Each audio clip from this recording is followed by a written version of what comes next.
मैं चंदन शर्मा आप सभी लोगों का स्वागत करता हूं आपके अपने यूट्यूब चैनल में जिसका नाम है ज्ञान भाई चंदन शर्मा।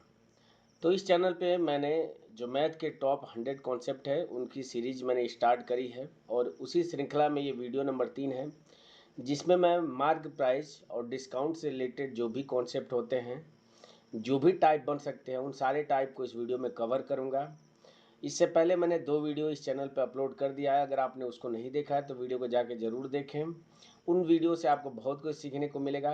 तो अगर आप इस सीरीज़ को अच्छे से फॉलो कर लेते हैं तो जिस भी एग्ज़ाम में क्वांट पूछा जाता है, मैथ पूछा जाता है, उन सभी एग्ज़ाम के लिए आपको काफ़ी हेल्प मिलेगी। तो अगर आप इस चैनल पे पहली बार विजिट कर रहे हैं तो चैनल को सब्सक्राइब कर सकते हैं। वीडियो अच्छी लगे तो लाइक करिएगा, नहीं पसंद आएगा तो अपनी स्वेच्छा से आप उसे डिसलाइक भी कर सकते हैं। तो चलिए पहले मैं इसके बेसिक कॉन्सेप्ट बता देता हूँ, फिर उसके बाद से मैं क्वेश्चन के थ्रू इसके पीछे का कॉन्सेप्ट जो भी होगा वो मैं डिस्कस करूँगा। तो देखिए, मैं जब आपको बताया था तो मैंने आपको बताया था कि जो भी लॉस और प्रॉफिट होगा वो हमेशा सीपी पे हम निकालते हैं, ठीक है। लेकिन जब भी हम डिस्काउंट की बात करेंगे तो वो हमेशा मार्क प्राइस या इसको हम अंकित मूल्य भी बोल सकते हैं। तो हमेशा मार्क प्राइस पे डिस्काउंट जो होता है वो निकलता है, ठीक है। सक्सेसिव डिस्काउंट का मतलब क्या है कि मान लीजिए कि मैंने A% का डिस्काउंट दिया और फिर तुरंत बाद मैंने उसी चीज़ पे 20% का और एक्स्ट्रा डिस्काउंट दे दिया। तो जो मैंने ए और बी का लगातार जो डिस्काउंट दे दिया ना, इसी को हम सक्सेसिव डिस्काउंट बोलते हैं। ये हो सकता है कि 3 बार डिस्काउंट दे दूं या 4 बार डिस्काउंट दे दूं या 1 बार दे दूं, ये डिपेंड करता है अकॉर्डिंग टू द क्वेश्चन, ठीक है। तो मुझे सिर्फ एक चीज़ आपको याद रखनी है यहाँ पे कि जो भी आपका डिस्काउंट होगा वो हमेशा मार्क प्राइस पे होगा। मार्क प्राइस को अंकित मूल्य बोलते हैं, ठीक है। तो चलिए क्वेश्चन के थ्रू इसके पीछे का कॉन्सेप्ट समझते हैं और एक एक करके सारे टाइप को कवर करते हैं। पहला क्वेश्चन कह रहा है कि एक वस्तु का जो क्रय मूल्य है उसके अंकित मूल्य का 80% है। कह रहा है कि 15% छूट देने के बाद से उसका लाभ प्रतिशत कितना होगा। तो अगर मैं अंकित मूल्य यानी कि मार्क प्राइस को अगर मैं 100 मान देता हूँ तो इसी का 80% क्या है, तो आपका सीपी है। तो 80% 100 का 80% कितना हो जाएगा, 80 हो जाएगा।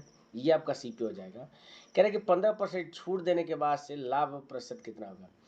तो अभी मैंने बताया कि जो भी छूट होता है वो हमेशा किस पे होता है, तो एमपी पे होता है। तो 100 रुपये अगर एमपी है तो 15% की छूट देंगे, इसका मतलब 85 में बेचा गया होगा। और खरीद के ला रहा है 80 में, 85 में बेच रहा है, इसका मतलब कितने का लाभ होगा उसको, तो 5 रुपये का लाभ होगा। आपसे प्रतिशत लाभ पूछ रहा है तो लाभ हमेशा क्रय मूल्य पे निकालते हैं। क्रय मूल्य 80 माना है हमने, इंटू 100 करेंगे तो प्रतिशत लाभ आपका निकल के आ जाएगा, ठीक है। सिंप्लीफाई अगर मैं करूँगा तो देखिए, जीरो से आपका जीरो कैंसिल हो जाएगा, 2 से कट करूँगा तो ये 4 बार चला जाएगा, इसको 2 से कट करूँगा तो 5 बार, 5 में 5 का गुणा करूँगा तो 25 हो जाएगा और नीचे आपका 4 हो जाएगा। और 25 में 4 से भाग करेंगे तो 6.25% क्या निकल के आ जाएगा, तो उसका लाभ प्रतिशत निकल के आ जाएगा, जो कि ऑप्शन नंबर बी में दिया हुआ है। बढ़ते हैं अगले क्वेश्चन पे। अगला क्वेश्चन कह रहा है कि एक व्यापारी अपनी वस्तुओं को इस प्रकार से अंकित करता है कि 12.5% छूट देने के बाद भी 20% का उसको लाभ प्राप्त होता है। यदि क्रय मूल्य 560 रुपये है तो अंकित मूल्य कितना होगा, ठीक है। तो इसको पहले मैं बेसिक तरीके से बताता हूँ, फिर मैं आपको एक नया तरीका बताऊंगा। इस पे आरआरबी बहुत ज़्यादा क्वेश्चन पूछता है, इस कॉन्सेप्ट पे आरआरबी बहुत ज़्यादा क्वेश्चन पूछता है। अगर आप आरआरबी के जो भी पेपर हो रहे हैं हाल फिलहाल में, उनके प्रीवियस ईयर क्वेश्चन पेपर को सॉल्व करेंगे तो आपको इस टाइप के क्वेश्चन हर शिफ्ट में देखने को मिल जाएगा। तो पहले मैं इसके बेसिक बता देता हूँ। तो इस प्रकार से अंकित किया गया है कि 12.5% की छूट देने के बाद भी उससे क्या करता है, तो 20% का लाभ प्राप्त होता है, ठीक है। तो अंकित मूल्य मैं मान लेता हूँ कि यहाँ पे कुछ अंकित मूल्य है, ठीक है। अब इस पे जो अंकित मूल्य का अगर मैं 100 मान लेता हूँ तो इस पे 12.5%, 12.5% का मतलब कितना होता है, तो 1/8 होता है। यानी 1/8 की अगर छूट दे रहा है ना, तो जो भी इसका विक्रय मूल्य होगा, इस पे ये जो क्रय मूल्य होगा ना, इससे 20% इसको लाभ हो रहा है। तो 20% की फ्रैक्शन वैल्यू आपको पता होनी चाहिए कि ये होती है 1/5। यानी अगर वो खरीद के ला रहा है 5 रुपये में तो बेच कितने में रहा है, 6 रुपये में बेच रहा है, ठीक है। और ये 6 कब आ रहा है, जब इस 100 का 1/8 डिस्काउंट देने के बाद बेचा जाता है। तो 100 का 1/8 अगर डिस्काउंट दे दिया गया तो बचेगा कितना, तो 7/8 बचेगा। यानी कि इसको अगर मैं सिंप्लीफाई करता हूँ मैं, तो देखिए अगर मैं 4 से कट करूँगा तो ये 2 बार चला जाएगा और ये 25 बार चला जाएगा। और 25 में 7 का गुणा करूँगा तो 175 हो जाएगा और डिवाइडेड बाई कितना हो जाएगा, 2 हो जाएगा, ठीक है। ये किसकी वैल्यू निकल के आ गई, तो ये इस 6 की वैल्यू निकल के आ गई। तो अगर 6 की वैल्यू इतनी है, इस 5 की वैल्यू हमें निकालनी है, तो क्या करेंगे, 175 डिवाइडेड बाई 2 इंटू 6 हो जाएगा। 5 की वैल्यू निकालने के लिए 5 से गुणा कर दूंगा और ये वैल्यू किसके बराबर है, तो आपसे क्वेश्चन में दिया कितना है कि क्रय मूल्य 560 है। मैं इसको यहाँ पे लिख लेता हूँ, तो इसी 175 बटा 2 इंटू 6 इंटू 5, इसी की वैल्यू कितना दिया है, तो 560 रुपये दिया है। आपसे इसे 100 की वैल्यू पूछ रहा है क्योंकि अंकित मूल्य पूछ रहा है, तो 100 की वैल्यू यहाँ से निकाल दूंगा मैं। तो क्या हो जाएगा, इसका इसमें मल्टीप्लाई हो जाएगा, तो 560 इंटू कितना हो जाएगा, तो 2 इंटू 6 हो जाएगा, डिवाइडेड बाई 175 इंटू 5 हो जाएगा। 100 की वैल्यू निकालने के लिए 100 से इसमें गुणा कर दूंगा, तो यही मेरा आंसर निकल के आ जाएगा। यहाँ से इसको सिंप्लीफाई करूंगा तो देखिए 25 से भाग करूंगा तो ये 4 बार चला जाएगा, 25 से तो 175 हो जाएगा। 7 से कट करूंगा तो 7 बटे 56 80 बार चला जाएगा। 5 से कट करूंगा तो 16 बार चला जाएगा। तो यहाँ पे क्या बचेगा, तो 16 इंटू 2 इंटू 6 इंटू 4, यही क्या हो जाएगा, इसका आंसर निकल के आ जाएगा। आप मल्टीप्लाई कर लीजिए, तो देखिए लास्ट डिजिट से अगर मैं चेक करूँ तो 6 दूना के 12, 6 दूना के 12 और 4 दूना के 8, लास्ट में 8 आना चाहिए, और लास्ट में 8 से तो ऑप्शन नंबर सी में दिख रहा है, तो ये इसका करेक्ट आंसर हो जाएगा। नहीं तो आप गुणा भी कर सकते हैं, तो देखिए 16 दूना के 32 हो जाएगा और 6 चौको 24 हो जाएगा। तो देखिए 32 इंटू 24 यही आपका आंसर हो जाएगा। तो 24 दूना का 48, 4 हो जाएगा, 24 तेरह 72 और 4 कितना हो जाएगा 76, यानी कि 768 का हो जाएगा। तो इसका एग्जैक्ट आंसर निकल के आ जाएगा, जो कि ऑप्शन नंबर सी में दिया है। तो ये तो एकदम बेसिक तरीका था, पर आपको अगर ये क्वेश्चन एग्जाम में आए तो इस तरीके से बिल्कुल भी नहीं करना है। आप कैसे करेंगे, तो पहले मैं इसको इरेज कर लेता हूँ, फिर आपको बताता हूँ कि आप कैसे करेंगे। तो हमेशा याद रखिएगा कि एमपी और सीपी के बीच में एक रेशियो होता है, ठीक है। जितने परसेंट का लाभ होगा उसको मैं 100 में जोड़ दूंगा, ठीक है, और जितने परसेंट का डिस्काउंट देगा उसको 100 में से क्या करूंगा, घटा दूंगा। तो यही एमपी और सीपी के बीच में रेशियो निकल के आ जाता है। तो यहाँ से अगर मैं रख दूंगा तो एमपी मुझे निकालना है, पता नहीं है मुझे। सीपी की वैल्यू दिया कितना है, तो 560 दिया है, बराबर किसके हो जाएगा, तो प्रॉफिट कितने का हो रहा है, तो 20% का लाभ हो रहा है, यानी कि 100 में 20 जोड़ूंगा तो 120 हो जाएगा। और 100 में से छूट कितना दे रहा है, तो 12.5% की छूट दे रहा है। तो 100 में से 12.5 में घटाऊंगा तो 13, अगर 100 में से घटाऊंगा तो ये हो जाएगा आपका 87.5 हो जाएगा, ठीक है। बस इसी को सिंप्लीफाई करके हम एमपी की वैल्यू निकाल देंगे। तो एमपी की वैल्यू यहाँ से क्या निकल के आ जाएगी, तो 120 इंटू 560 हो जाएगा, और डिवाइडेड बाई कितना हो जाएगा, तो 87, यानी इसको सीधे 875 लिख देता हूँ और ऊपर एक जीरो बढ़ा लेता हूँ, ठीक है। अब इसको सिंप्लीफाई करूँगा तो देखिए 25 से कट करूँगा तो 25 तेरह 75 हो जाएगा, और 5 7 5 12 125 हो जाएगा, 25 25 125 हो जाएगा, और ये हो जाएगा आपका 25 दूना के 50 हो जाएगा, 6 जीरो 60 हो जाएगा, 25 दूना के 50, 10 100 हो जाएगा, 4 बार चला जाएगा, ठीक है। 7 से कट कर दूंगा अगर मैं, तो 7 पचे 35 हो जाएगा, और 7 तेरह 21, और 7 दूना के 14 हो जाएगा। 5 से कट कर दूंगा मैं, तो 5 दूना के 10, 2 20 हो जाएगा, 4 बार चला जाएगा। तो यहाँ से 32 इंटू 22 वहीं सेम आंकड़ा निकल के आ गया, और इसको गुणा करेंगे तो भी आपका 768 आपका आंसर निकल के आ जाएगा। तो जब भी ये क्वेश्चन या इस तरह का क्वेश्चन आए तो इस फार्मूले को याद रखिएगा, डायरेक्ट आप इस फार्मूले पे रख के आप डायरेक्ट आंसर निकाल दीजिएगा, ठीक है। बढ़ते हैं अगले क्वेश्चन पे।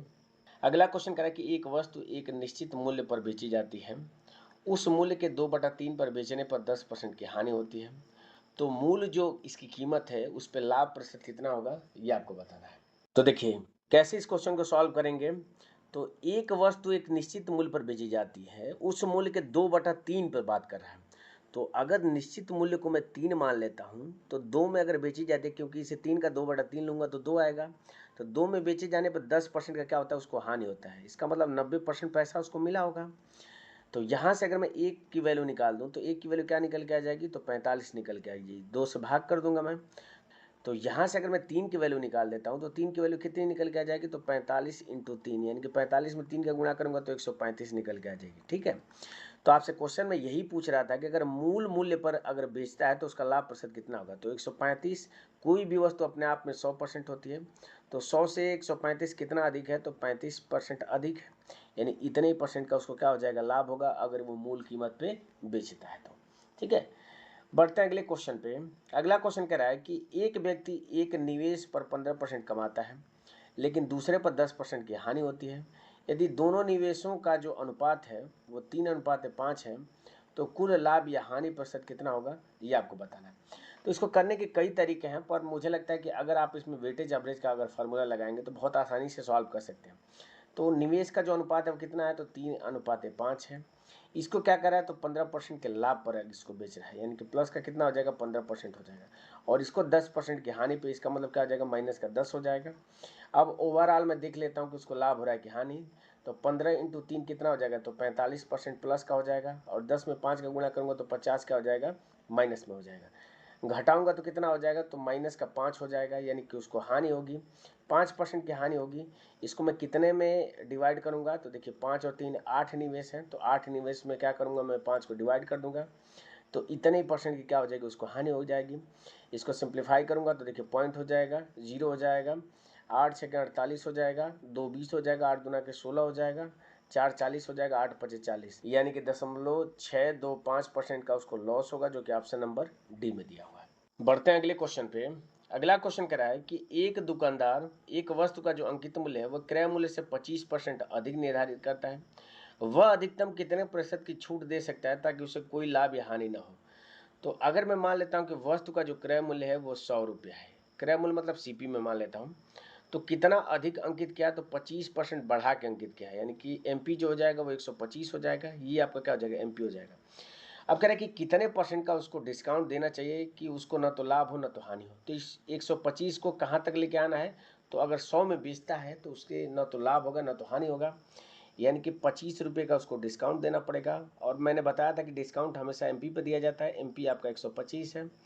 प्रतिशत डिस्काउंट निकालने के लिए 100 से मल्टीप्लाई कर दूंगा मैं, तो 25 पच 125 हो जाएगा, 5 से भाग करूंगा तो 20% का अगर वो डिस्काउंट देता है तो उससे क्या हो जाएगा, ना तो लाभ होगा ना तो हानि हो जाएगी। ठीक है, बढ़ते हैं अगले क्वेश्चन पे।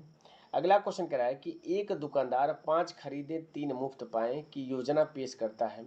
इसके अलावा वह एक नियमित ग्राहक को 20% की अतिरिक्त छूट देता है, तो ग्राहक के लिए कुल प्रभावी छूट जो होगा वो आपको बताना है। ठीक है, तो पहले मैं देख लेता हूँ कि यहाँ कितने की छूट दे रहा है। तो देखिए 3 चीज़ें मुफ्त में मिल रही हैं, उसकी जेब से जा कितना रहा है, तो 5 और 3 8 वस्तुएं जा रहा है।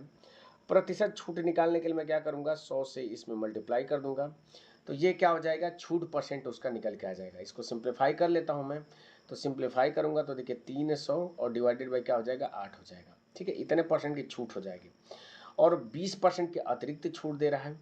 तो यहाँ से मैं क्या करूँगा, सक्सेसिव डिस्काउंट वाला फार्मूला लगा दूंगा, तो देखिए प्लस हो जाएगा, और ये कितना हो जाएगा, माइनस हो जाएगा, और यहाँ पे कितना हो जाएगा, तो 300 डिवाइडेड बाई 8 हो जाएगा, इंटू 20 हो जाएगा, और डिवाइडेड बाई 100 हो जाएगा। ठीक है, तो इसको सिंप्लीफाई करूंगा मैं, तो देखिए 0 से 0 आपका कैंसिल हो जाएगा, 4 से कट करूंगा तो 4 दूना के 8 हो जाएगा, 4 पचे 20 हो जाएगा, और 5 में 3 का गुणा करूंगा तो 15/2 हो जाएगा। तो इसकी वैल्यू मैं लिख देता हूँ, 15/2 लिख देता हूँ। ठीक है, तो यहाँ से अगर मैं इसको इसमें जोड़ता हूँ तो 8 करने के लिए मैं क्या करूँगा, तो 300 और डिवाइडेड बाई 8 है, इसको अगर मैं 4 से कट कर लेता हूँ, तो 4 से कट करूँगा तो देखिए 25 चौको 100 होता है, तो 25 यहाँ 75 ऊपर हो जाएगा, और ये 4 दूना के 8 हो जाएगा। और इसको अगर मैं 15/2 को माइनस अगर इसमें से कर देता हूँ तो 60/2 यानी कि 30 हो जाएगा, और 20 यहाँ पे है, दोनों को जोड़ेंगे तो 50% क्या निकल के आ जाएगा, तो प्रभावी छूट निकल के आ जाएगा, जो कि ऑप्शन नंबर ए में दिया हुआ है। सक्सेसिव डिस्काउंट का फॉर्मूला क्या होता है, मैं लिख देता हूँ, ए प्लस बी होता है, और plus A B divided by क्या होता है, तो 100 होता है। ठीक है, तो यहाँ पे मैं क्या किया हूँ कि ये पहले से मुझे पता है कि ये छूट दी जा रही है, इसका मतलब माइनस होगा, तो या तो इन दोनों को प्लस ले लूँ और इसको माइनस ले लूँ, या इन दोनों को माइनस ले लूँ इसको प्लस ले लूँ, बात एक ही होगी। ठीक है, इसलिए मैं इन दोनों को प्लस ले लिया हूँ, इसको माइनस ले लिया हूँ। ठीक है, दूसरा तरीका इस क्वेश्चन को सॉल्व करने का क्या हो सकता है, मैं इसको इरेज करके बताता हूँ आपको। तो देखिए अगर मैं यहाँ से एमपी और एसपी का अगर मैं रेशियो निकाल देता हूँ, तो देखिए उसकी जेब से जा रहा है, चूंकि 5 और 3 8 वस्तुएं उसकी जेब से जा रहा है, लेकिन सिर्फ 5 वस्तुओं का उसको पैसा मिल रहा है, और दूसरी कंडीशन में 20% की छूट दे रहा है। इसका मतलब अगर उसकी जेब से 100 जा रहा है तो उसे सिर्फ 80 का पैसा मिल रहा है। इसको सिंप्लीफाई करने के लिए मैं क्या करूँगा, इसको लिख सकता हूँ 5 और 4 लिख सकता हूँ। ठीक है, तो ये इसका एमपी हो जाएगा और ये इसका एसपी हो जाएगा। इसको और सिंप्लीफाई करूँ तो 5 से 5 कैंसिल हो जाएगा, 4 से कट करूँगा तो 2 अनुपात क्या हो जाएगा, 1 हो जाएगा। यानी अगर 2 एमपी है और 1 में बेच रहा है, इसका मतलब डिस्काउंट 1 रुपये का दिया है, और डिस्काउंट हमेशा एमपी पे दिया जाता है, एमपी 2 है। प्रतिशत डिस्काउंट निकालने के लिए हम 100 से गुणा कर देंगे, तो 2 से कट करेंगे तो 50% का हो जाएगा। तो इस तरीके से भी आपका आंसर निकल के आ जाएगा। तो इस तरीके से जो कॉन्सेप्ट नंबर 3 था, उसमें जो डिस्काउंट से रिलेटेड क्वेश्चन थे उसको मैंने अच्छी तरीके से समझाने का पूरा प्रयास किया है। उम्मीद है कि ये वीडियो आपके लिए इन्फॉर्मेटिव लगी होगी। इस वीडियो से आपने कुछ न कुछ ज़रूर सीखा होगा। अगर वीडियो पसंद आई हो तो लाइक करना ना भूलें। अगर आप इस चैनल पर पहली बार विजिट कर रहे हैं तो चैनल को ज़रूर सब्सक्राइब कर लें। अपने आसपास सफाई रखें, ज़्यादा से ज़्यादा मात्रा में पेड़ पौधे लगाएं। मिलते हैं आपसे अगले पेपर में अगले कॉन्सेप्ट के साथ, अगली वीडियो में। तब तक के लिए जय हिंद और बाय।